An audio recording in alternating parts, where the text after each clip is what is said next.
اعوذ باللہ من الشیطان الرجیم بسم اللہ الرحمن الرحیم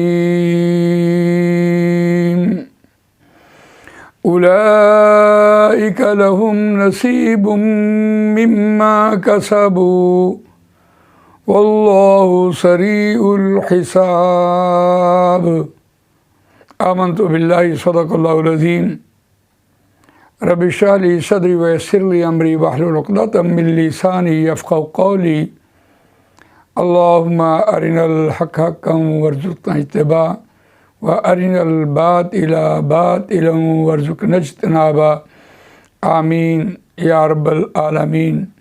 دوستو اور بزرگوں، سورہ بقرہ آیت نمبر 202 آپ کے سامنے تلاوت کی ہے، اور یہ دوسرے پارے کا 9واں رکوع زیر مطالعہ ہے۔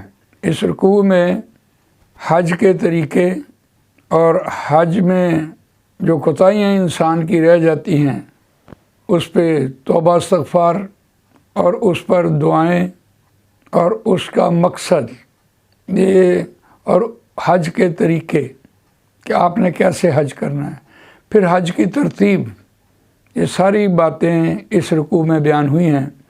اور جو آج ہمارے پیش نظر یہ آیت ہے، یہ بھی اس دعا کے بعد ہے جو دعا امت مسلمہ کو نبی اکرم صلی اللہ علیہ وسلم نے حج کے دوران سکھائی، دنیا میں بھی بھلائی اور آخرت میں بھی بھلائی۔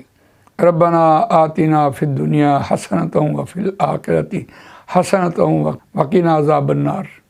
اس کے بعد جو آیت ہم نے پڑھی ہے، اولئک لہم نصیب مما کسبوا، وہی لوگ ہیں واسطے ان کے حصہ ہے مما کسبوا، جو انہوں نے کمایا۔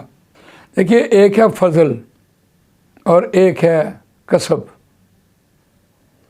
فضل ہوتا ہے جو اللہ تعالیٰ نے کسی شخص کے لیے جو روزی لکھ دی ہے وہ اس کو مل جائے، اور یقیناً وہ مل کر رہے گی، تو وہ اللہ کا فضل ہے، چاہے تھوڑا ہے چاہے زیادہ ہے، وہ اللہ کی مہربانی ہے، اللہ کا فضل ہے، مال۔ لیکن جہاں قرآن مجید کسبوا کہہ رہا ہوتا ہے، وہ اس مال کو حاصل کرنا، جائز طریقے سے حاصل کیا یا ناجائز طریقے سے حاصل کیا، اس کو قرآن کسب کہتا ہے۔ اس پر حضرت علی رضی اللہ تعالیٰ عنہ سے ایک بات مروی ہے کہ انہوں نے کسی شخص کو اپنے گھوڑے پر نگران مقرر کیا، اور کچھ دیر ہو گئی، اس شخص نے گھوڑے میں کی جو سیٹ تھی اس کو جا کے بیچا، اور 100 اشرفی ہو یا 100 ریال ہو وہ لے کے چلا گیا۔ آپ کو ذرا دیر ہوگی تو آپ نے سوچا کہ اس شخص کو 100 روپے میں اپنی طرف سے معاوضہ دے دوں گا۔ تو وہ گھوڑے کے پاس گئے، دیکھا سیٹ نہیں تھی، خیر بازار میں نکلے تو وہ سیٹ پڑی ہوئی تھی۔ پوچھا کہ کتنے کی ہے؟ انہوں نے کہا میں نے تو 100 روپے میں لی ہے۔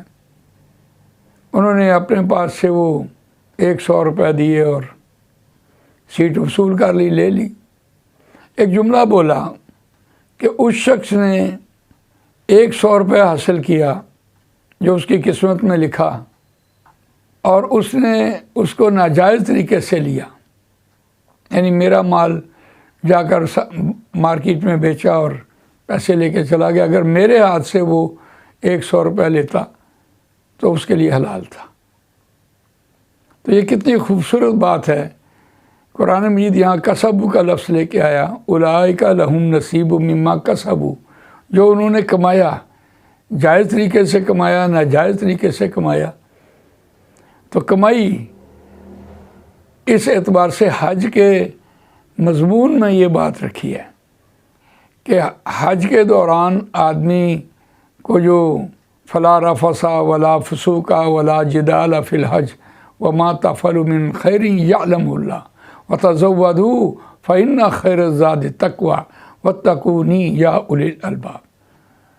تو اس اعتبار سے دیکھیے کہ آدمی حاصل تو کرتا ہے لیکن کس ذریعے سے حاصل کر رہا ہوتا ہے۔ تو یہ مضمون کے آخر میں یہ بات کہی جا رہی ہے، واللہ سریع الحساب، اور جو وہ مانگے گا اللہ تعالیٰ جلد اس کو اس کا بدلہ دے گا۔ یعنی یہ بالکل اسی طرح یہ ہے کہ جو دعا آپ نے حج میں مانگی ہے، خانہ کعبہ کو جو آپ نے پہلی نظر میں دیکھا ہے اور جو غرض سے دیکھا ہے، جس غرض سے دیکھا ہے، وہ وہی پوری ہوتی ہے۔ تو اسی لیے کہا کہ پہلی نظر میں جو دعا مانگیں، یا اللہ ہماری ہر جائز دعا قبول کر لینا۔ تو یہ دعا بھی سکھائی، اور اس کے آخر میں یہ بات کہ پورا کرے گا، جلد حساب چکانے والا ہے، یہ بھی بیان کیا۔ تو یہ قرآن مجید میں یہ جو باتیں آتی ہیں یہ ہمارے ایمان کو اور بڑھا دیتی ہیں۔ تو اللہ تعالیٰ مجھے آپ کو قرآن مجید پڑھنے، سمجھنے، اس پر عمل کرنے، اس کو دوسروں تک پہنچانے کی توفیق عطا فرمائے۔ سبحانک اللہم و بحمدک، نشہد ان لا الہ الا انت، نستغفرک و نتوب الیک۔